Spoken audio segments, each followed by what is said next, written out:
پڑھیے ثمانیہ و خمسون، پڑھتے جائیں.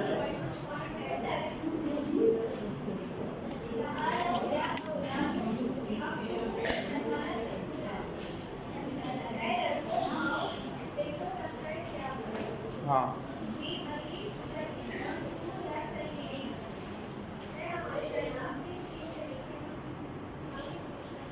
ہم کس چیز سے لکھیں؟ اصل میں ہا ہوا کی جگہ کرتے ہیں ہا ہیا. کیا کہتے ہیں؟ ہا ہیت تباشیر. کیونکہ تباشیر کیا ہے؟ جمع مکسر ہے تو واحد مؤنث لگاتے ہیں، مذکر کی ضرورت نہیں ہے. جی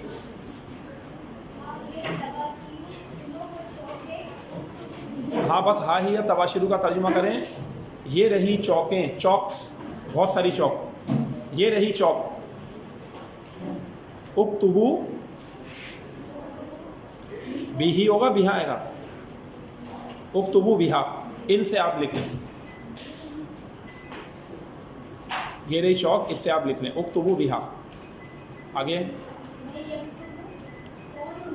پورا پڑھیں. میں یکتبو منا اولن، یہ اولن نہیں ہے، اولن کیا ہے؟ میں یکتبو منا اولن. کیا مطلب ہوا؟ ہاں ہم میں سے پہلے کون لکھے گا؟ آپ جواب دیں آگے.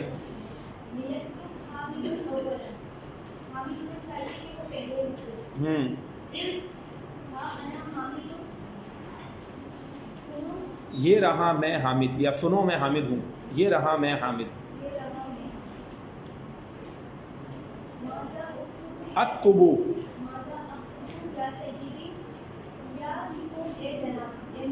میں کیا لکھوں ہے جناب؟ لبنو،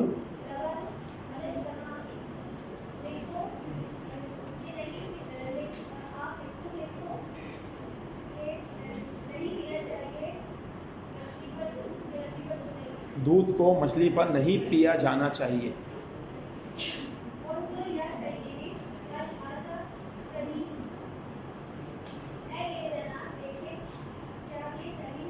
مطلب اس سے یہ جملہ لکھا لا یشرب اللبن علی السمک. ٹھیک ہے، یہ جملہ لکھا اور پھر بولا کیا یہ جملہ صحیح ہے؟ عربی میں لکھ کے بتایا. آگے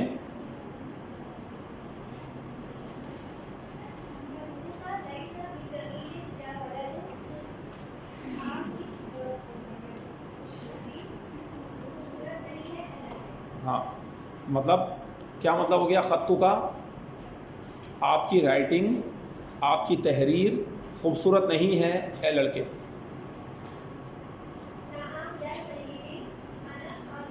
انا خجیل،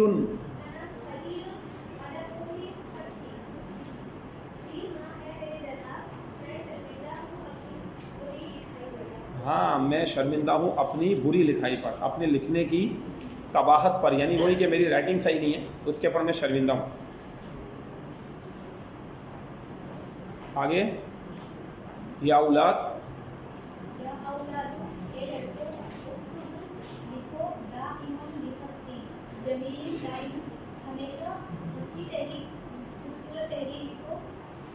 اچھا ہاں مطلب بی خطین کا مطلب اچھی رائٹنگ میں لکھو. یوں مطلب کہنا ہے. یہ بی بمعنی فی ہے، یہ فی کے معنی. ہمیشہ اچھی رائٹنگ میں لکھو. مطلب کیا ہو گیا؟ اچھی طرح خوش خطی کے ساتھ لکھو.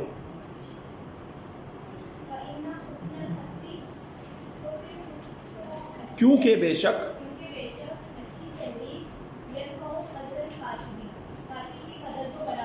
ہاں لکھنے والے کی قدر کو بڑھاتی ہے. اگر تحریر اچھی ہوگی، رائٹنگ اچھی ہوگی تو ایک اچھا گڈ سائن ہے. چل شفوق، شفوقہ،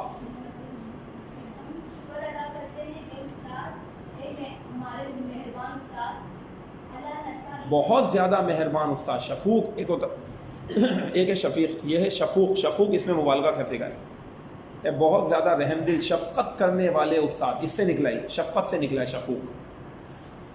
بہت زیادہ مہربان استاد. اعلیٰ آپ کا شکریہ، ہم آپ کا شکر ادا کرتے ہیں. کس بات پہ شکریہ ادا کرتے ہیں؟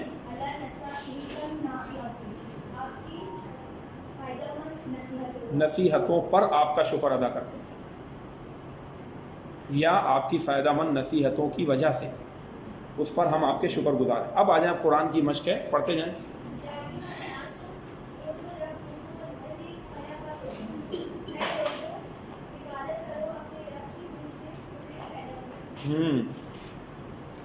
اس میں دیکھیں اعبدو کو لال کیا ہوا ریڈ، کیونکہ یہ فعل امر ہے. کیا ہے؟ عبدہ یعبدو، نصر ینصرو سے فعل امر ہے. یہ فعل امر کی مثال قرآن سے آ گئی. پڑھتے جائیں اسی طرح.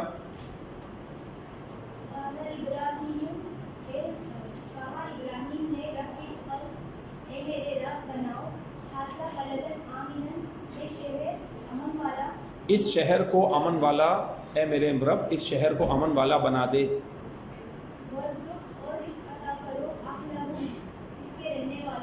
ہاں ہاں، اور اس کے رہنے والوں کو پھلوں سے عطا فرما، مطلب پھل عطا فرما. تو آج آپ دیکھ لیں کہ مکہ مکرمہ کے بارے میں پوری دنیا کے جو پھل میں کہتا ہوں، یعنی جہاں کہیں بھی ہوں تو ہر بغیر موسم کے بھی پھل وہاں اویلیبل ہوتے ہیں، ہر وقت موجود ہوتے ہیں. کیونکہ ظاہری بات ہے جہازوں کے ذریعے، شپمنٹ کے ذریعے آتے ہیں نا وہاں، اور وہ انٹرنیشنل سٹی ہے، پوری دنیا سے لوگ آتے ہیں. تو ہر موسم کا، بغیر موسم کا بھی پھل ہر وقت آپ کو دکھے گا. کون سا پھل ہوگا جو نہیں دکھے گا آپ کو؟ تو یہ حضرت ابراہیم علیہ السلام نے دعا کی تھی جب مکہ مکرمہ کو بنایا کہ اللہ اس کو امن والا بنا اور یہاں کے لوگوں کو پھل عطا فرما. تو امن و امان بھی ہے الحمدللہ، اور پھلوں کی بھی کثرت ہے. چلیں آگے. یا مر یمق،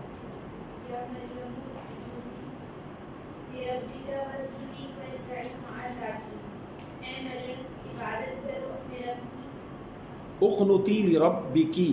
اب یہ فعل امر مؤنث حاضر کا صیغہ ہے. اقنتی، قنت یقنتو سے اقنتی، اے مریم عبادت کرو لربک، ہاں لربکی، اپنے رب کی. یہ ربکا لکھا ہوا ہے، اس کو کی کر دیں. اور آگے وسجدی، اور اصل میں کیا ہے وسجدی؟ اگر واو ہٹا دوں تو کیسے پڑھیں گے؟ اسجدی پڑھیں گے. نصر ینصرو ہے، سجدہ یسجدو باب سے ہی، ٹھیک ہے. تو اسجدی، اور اے مریم اپنے رب کی عبادت کرو اور سجدہ کرو. اور آگے کے ساتھ. اچھا آپ دیکھیں ارکعی، یہ کس سے نکلا ہے؟ رکع یرکعو، فتح یفتح باب سے. ورکعی مع الراکعین، اور رکوع کرنے والوں کے ساتھ رکوع کرو. ہاں نا، تو فتح یفتح ہے نا بھائی. میں نے ابھی کہا نا کہ اس کو رب کی کرے نا. ظاہری بات ہے حضرت مریم کا ذکر ہو رہا ہے نا. اور دیکھیں نکالیں قرآن کو، آیت نکالیں اس کو. یا مریم اقنتی لربکی واسجدی وارکعی مع الراکعین، نکال لیں ابھی آیت قرآن کی. چلیں آگے پڑھیں.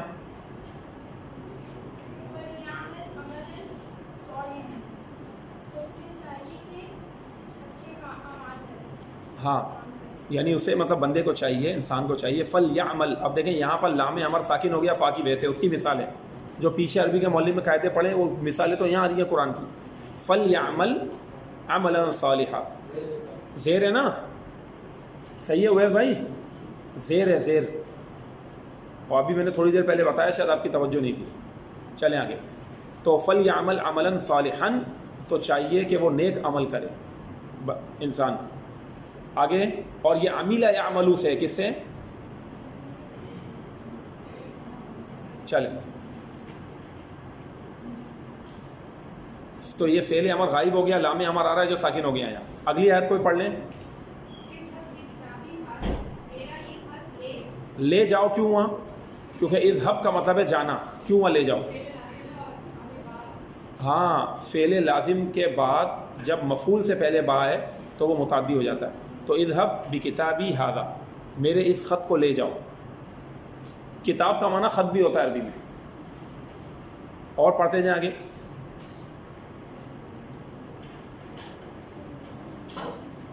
اور آگے چلیں.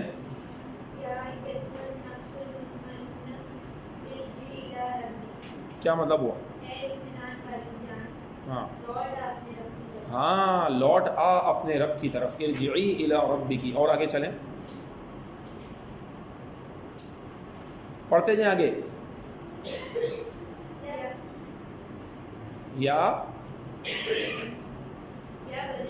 یا بنی،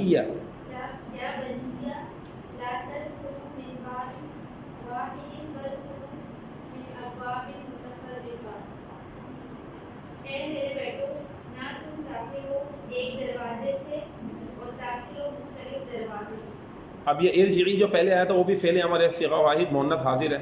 اور لا تدخلوا کون سا فعل ہے؟ فعل نہیں ہے، اس میں نون بھی گر رہا ہے. لا تدخلوا مت داخل ہونا، فعل نہیں صیغہ جمع مذکر حاضر ہے. اور ودخلوا پھر آگے پھر فعل امر بھی آ گیا، ٹھیک ہے نا. تو اور بنیہ کیا ہے؟ اصل میں تھا بنینا اور یا تھا بنینا، نون زبر نہ، بنینا یا، تو ہو گیا یا بنیہ اے میرے بیٹو. لا تدخلوا من باب واحد، ایک دروازے سے داخل نہ ہونا. وادخلوا من ابواب متفرقہ، بلکہ مختلف دروازوں سے داخل ہونا. اور آگے چلیں، کیا مطلب ہو گیا؟ ہمارے ساتھ ہے. لا تحزن یہ بھی فعل نہیں. اور آگے چلیں،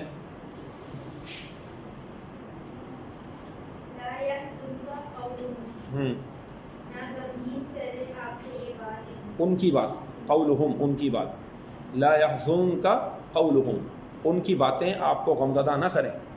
صحیح نا، چاہیے کہ غمزدہ نہ کرے. تو یہ بھی فعل نہیں ہے جبھی یحزن نون ساکن ہو گیا، لا یحزنک.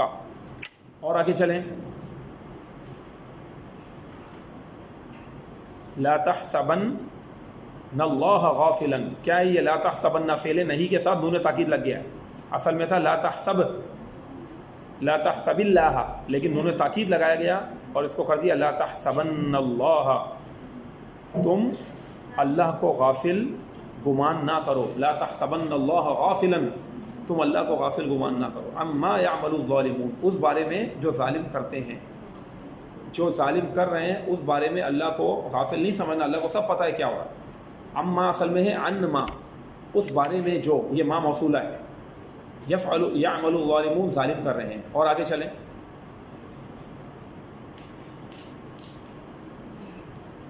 اور آگے لا تحسبن کے نہیں کیا کسی نے بھی ترجمہ. پڑھیں جس سے کیا ہے تو پڑھتے جائیں نا بیٹا، وقت کیوں ضائع کرتے ہیں؟ سوچ رہے ہوتے ہیں آپ لوگ.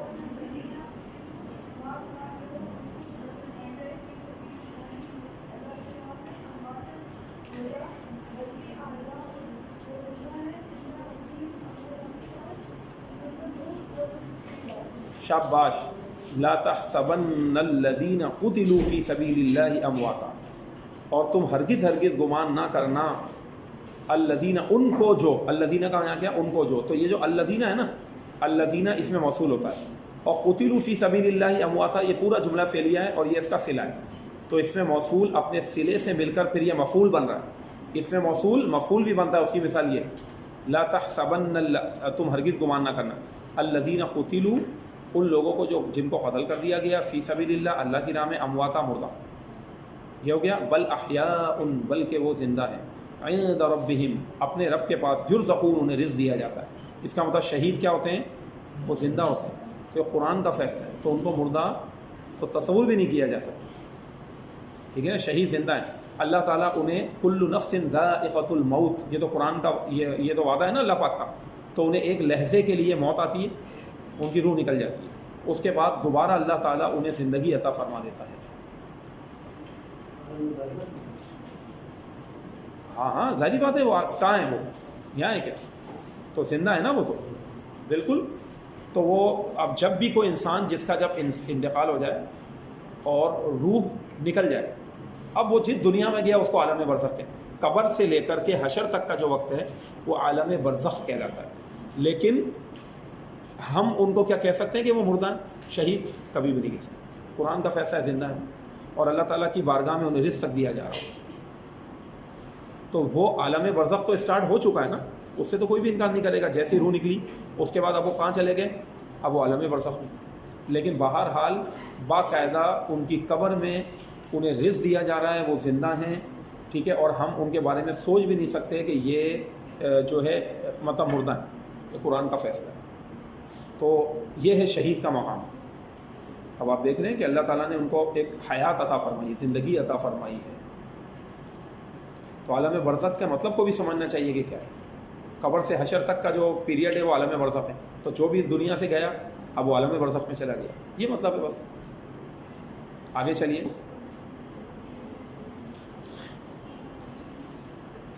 اگلا کیا ہے؟ لیکن ہمیں اچھا پھر آگے کیا ہے؟ اس آیت کے آگے یہ بھی ہے نا، ہے اب پوری آیت کیا ہے؟ ایک اور جگہ فرمایا کہ ولا تقولوا لمن يقتل في سبيل الله اموات بل احیاء ولکن لا تشعرون، لیکن تمہیں اس کا ادراک نہیں ہوگا. یعنی بظاہر اس جو شہید ہے اس کا جسد خاکی، اس کا جسم زمین پہ پڑا ہوا نظر آئے گا، اس میں گولیاں بھی لگی ہوئی ہوں گی، اس میں تیر نیزے بھی لگے ہوں گے. قرآن نے یہ بھی کہہ دیا ولاکن لا تشعرون، لیکن تمہیں یہ چیز محسوس نہیں ہو پائے گی، تم اس کا ادراک نہیں کر سکتے، اس کو سمجھ نہیں سکو گے، تمہیں بظاہر نہیں سمجھ میں آئے گا. لیکن اللہ کا فرمان ہے اور وہ رب زیادہ جانتا ہے بندوں سے بہتر، تو وہ زندہ ہے، اس کو بس زندہ مار. یہ بھی فرما دیا ولاکن لا تشعرون، تمہیں اس کا شعور نہیں ہے. ٹھیک ہے نا، تمہیں بظاہر ایسے ہی لگ رہا ہوگا لیکن وہ زندہ ہے. تو یہ بھی چیز ہے. سبحان اللہ. چلیں آگے پڑھیں.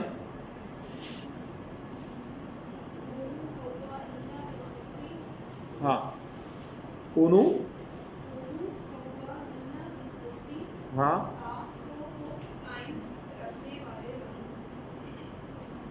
دیکھیں کونو کن کا فعل کی جمع آ گئی، یہ فعل امر آ گیا کانا کا فعل امر آ گیا اور جمع کا صیغہ کونو، تم سب ہو جاؤ قوامینا قائم کرنے والے بالقسط، انصاف کو.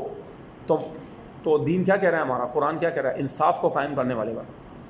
انصاف اور عدل و انصاف کے ساتھ انسان جو ہے اس کو عدل و انصاف کو قائم رکھے. اب جن معاشروں میں عدل و انصاف نہیں رہتا تو وہاں وہ تباہی ہوتی ہے کہ جو ہم اپنے معاشرے میں دیکھ رہے ہیں، یہی حالت ہوتی ہے پھر ان معاشروں کی. آگے چلیں. ولتکم پڑھیں.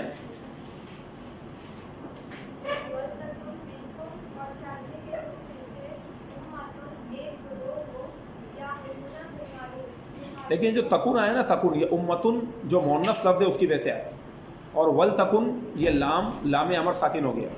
ولی تکن تھا تو یہ ہو گیا ول تکن، اور چاہیے کہ ہو. اصل میں یہ یوں ہے، چاہیے کہ ہو وہ ایک عورت، یعنی مونس کے غائب کے لیے ایسے ہے ول تکن. اور یہاں مراد کیا ہے، ول تکن امتن، اور چاہیے کہ ایک گروہ ہو، ایک طبقہ ہو، منکم تم میں سے، اے امت محمدیہ صلی اللہ علیہ وسلم، تم میں سے ایک امت ہو، یعنی تمہارا ایک طبقہ ایسا ہو. بتائیں کیا ہو، کیا کر رہا ہو، یأمرون بالمعروف، جو کیا کرتا ہو، نیکی کی باتوں کا حکم دیتا ہو، وینہون عن المنکر، اور برائی سے منع کرتا ہو. تو ہمیشہ آپ نے دیکھا ہے کہ اہل اسلام میں ایک طبقہ ایسا رہا کہ جو ہمیشہ نیکی کی باتوں کا حکم دینا، برائی سے منع کرنا، یہی سلسلہ جو تبلیغ کا چل رہا ہے اس کی وجہ سے آج تک دین اسلام موجود ہے الحمدللہ.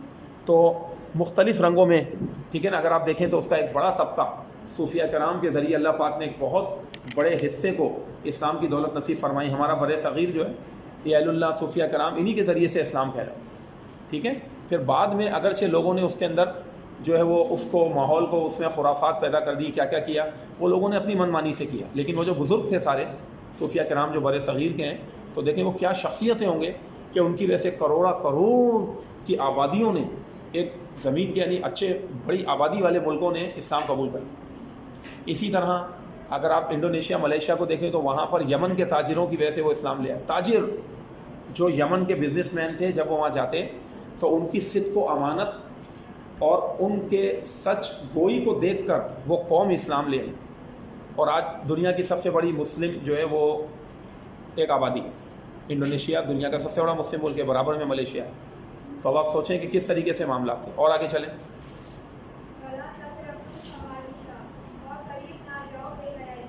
ہاں ولا تقربوا، لا تقربوا کیا ہے، یہ فعل نہیں ہے. لا تقربوا نہ قریب جاؤ. اور کس کے قریب نہ جاؤ، الفواحشہ بے حیائی کے کاموں کے. مطلب بے حیائی کے کاموں کو کرنا تو دور کی بات، اس کے قریب بھی نہیں جانا. اور زیادہ اس کے اندر ایک زور پیدا کر کے انداز میں کہا جا رہا ہے کہ وہ کام کرنا تو بہت بڑی بات ہے کہ اس کے قریب نہ جاؤ، مطلب بالکل بھی نہ کرو، یوں مطلب. چلیں آگے. یہ بھی فعل نہیں ہے.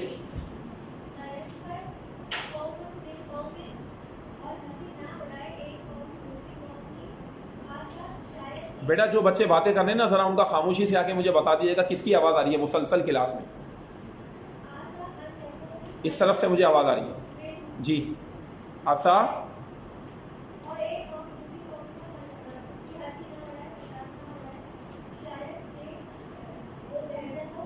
ہاں لا یسخر. اب یہ کیا ہے، سخیرہ یسخرو سمیع اسمعوا باب سے.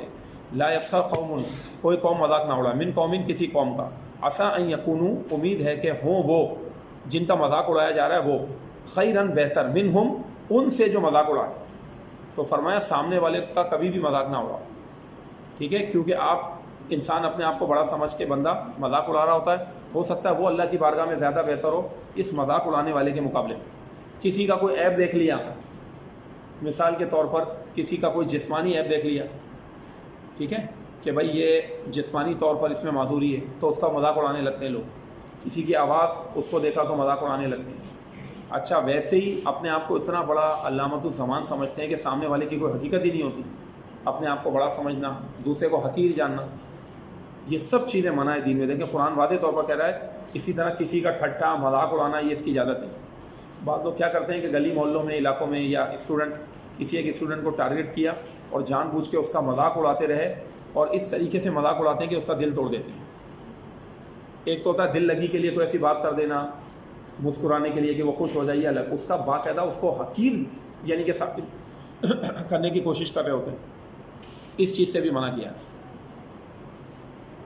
ٹھیک ہے. کسی کے مال و دولت کی کمی کی وجہ سے کسی کا مذاق اڑانا، کسی کے حسن و جمال میں کمی کی وجہ سے اس کا مذاق اڑانا، چاہے جسمانی وہ ہو چاہے دوسری مانوی چیزیں ہوں، کسی بھی بنیاد پر دوسرے کا مذاق اڑانے کے بجائے اپنے گریبان میں جھانکنا چاہیے. یہ آیت ہمیں یہ سکھا رہی ہے. چلیں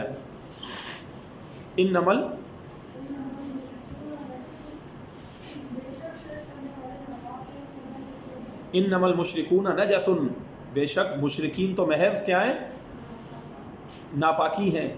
دیکھیں قرآن ان کو نجس کہہ رہا ہے. کس کو؟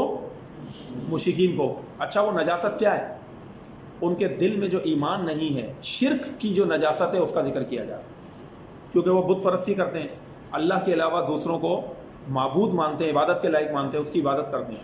تو یہ وہ ناپاکی ہے. ورنہ اگر کوئی غیر مسلم ہے، ٹھیک ہے، اس نے مثال کے طور پر اس کے ہاتھ پر کچھ بھی نہیں لگا ہوا، نہ کوئی ناپاکی نظر آ رہی نہ کچھ ہے، اس نے برتنوں کو چھوا، اس نے کوئی چیز دی، ٹھیک ہے، اس نے ہمارے جسم کو چھوا، وہ ناپاکی مراد نہیں ہے. یہ ذہن میں رکھیں، ناپاکی سے مراد اس کی کفر و شرک کی ناپاکی ہے.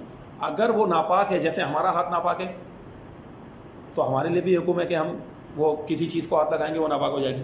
اسی طرح غیر مسلم کا حکم ہے. جو مشرکین ہیں ان کا، مشرک کا اس سے ذکر کیا جا رہا ہے کہ وہ اللہ کے سوا دوسروں کو معبود مانتے ہیں، ٹھیک ہے. تو اس کی اس پیرا میں کہا جا رہا ہے کہ وہ ناپاک ہیں. مطلب یہ اب دیکھیں آگے کیا ہے، میں آپ کو اور عرض کرتا ہوں. اگلا پڑھیں، فلا یقربوا المسجد الحرام، یہ بھی مفعول ہے. فلا یقربوا المسجد الحرام، تو وہ مسجد حرام کے قریب نہ آئیں. صحیح میں آ رہی ہے بات؟ بہت اہم آیت ہے. مسجد حرام کے قریب نہ آئیں. اور آگے چلیں، ان کے اس سال کے بعد، بعد عامہم، ان کے عامہم ہذا، اس سال کے بعد. کیا مطلب ہوا؟ مشرکین مسجد حرام میں نہیں آئیں گے ان کے اس سال کے بعد. بس یہ آخری سال ہے ان کے لیے. قرآن کہہ رہا ہے. کیا مطلب ہے؟ مطلب یہ ہے کہ جب مکۃ المکرمہ فتح ہوا، ٹھیک ہے نا، مدنی زندگی کے آخری بس ایام ہیں، ٹھیک ہے نا، یہ سال تھا. تو جب مکۃ المکرمہ تو بالکل اینڈ تھا، یعنی اس کے بعد ظاہری بات ہے. تو جس سال مکۃ المکرمہ جیسے ہی فتح ہوا تو اللہ کے نبی صلی اللہ تعالیٰ علیہ وسلم نے 9 سنہ ہجری میں صدیق اکبر کو روانہ فرمایا کہ صدیق آپ جائیں اور آپ جا کر تمام مسلمانوں کے حج کے قافلے کے امیر بن جائیں. تو حضرت سیدنا ابو بکر صدیق، پڑھیں، اٹھائیں اس کی تفسیر قرآن اٹھائیں، آپ کو مل جائے گا سارا، کہ حضرت ابو صدیق رضی اللہ تعالیٰ عنہ جو ہے وہ قافلہ حج کو لے گئے اور آپ ہی امیر حج رہے.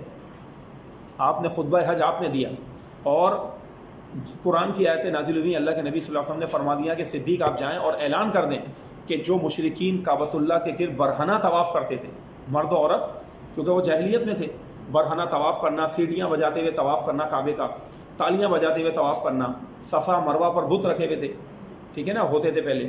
تو جب مکہ فتح ہوا تو اس سال بھی مشرکین آ گئے. جب حج کا موقع آیا تو کیا ہوا؟ مشرکین آئے، انہوں نے حج کیا ساتھ مسلمانوں کو. تو اس وقت فرمایا گیا، قرآن کی آیت نازل ہو گئی کہ حبیب آپ کہہ دیں کہ مشرکین جو ہے وہ کیونکہ ناپاک ہوتے ہیں، ان کے دل میں ایمان کی وہ دولت نہیں ہے، تو لہذا اب اس سال کے بعد وہ مسجد حرام کے قریب بھی نہیں آئیں گے. مطلب حرم کی حدود سے مشرکین باہر رہیں گے. تو ایک بڑا ایریا ہے، بیت اللہ جائیں مکہ پاک تو اس کے آس پاس کئی کلومیٹر تک ایک وسیع اراضی پھیلی ہوئی ہے، اور احادیث طیبہ کے مطابق وہ ساری کی ساری زمین حرم کی حدود کہلاتی ہے. کیا کہلاتی ہے؟ اس زمین کا اہل اسلام کے نزدیک ایک الگ ہی حکم ہے کہ جب وہ اس کا بارڈر آتا ہے اس جگہ کا، یعنی نارمل روڈ بنا ہوا ہے، سارا علاقہ نارمل ہے، لیکن انہوں نے بڑے بڑے بورڈز لگائے ہوئے جس کے اندر لکھا ہوا ہوتا ہے کہ بدایت حدود الحرم، کہ حرم کی حدود اب اسٹارٹ ہو گئی ہے یہاں سے، تو وہاں سے کسی غیر مسلم کو داخل ہونے کے لیے اسلام منع فرماتا ہے، ٹھیک ہے، کہ اس کے اندر جو ہے نا کوئی بھی غیر مسلم داخل نہیں ہوگا۔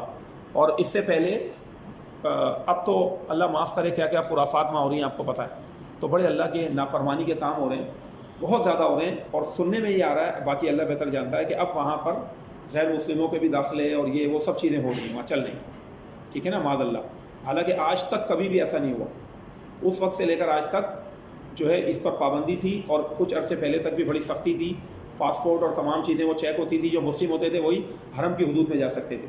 تو اللہ پاک نے ایک حصہ ایسا رکھا ہے اس کا حرم کی حدود کا کہ اس کے اندر کوئی غیر مسلم نہیں جائے، باقی سعودیہ کے خطے میں اس سے پہلے جائیں، جدہ ہے، جیسے جدہ سے لوگ جاتے ہیں تو رستے میں پھر وہ آگے جا کر حرم کی حدود آتی ہے، پھر اس کے بعد آگے تھوڑا اور آگے جاتے ہیں تو پھر مکہ مکرمہ شروع ہو جاتا ہے۔ تو جو حدود حرم ہے اس میں اس کے بارے میں حکم آ رہا ہے، فرمایا کہ اب یہاں پر مشرک نہیں آئے، مسجد حرام کے قریب بھی نہ آئے۔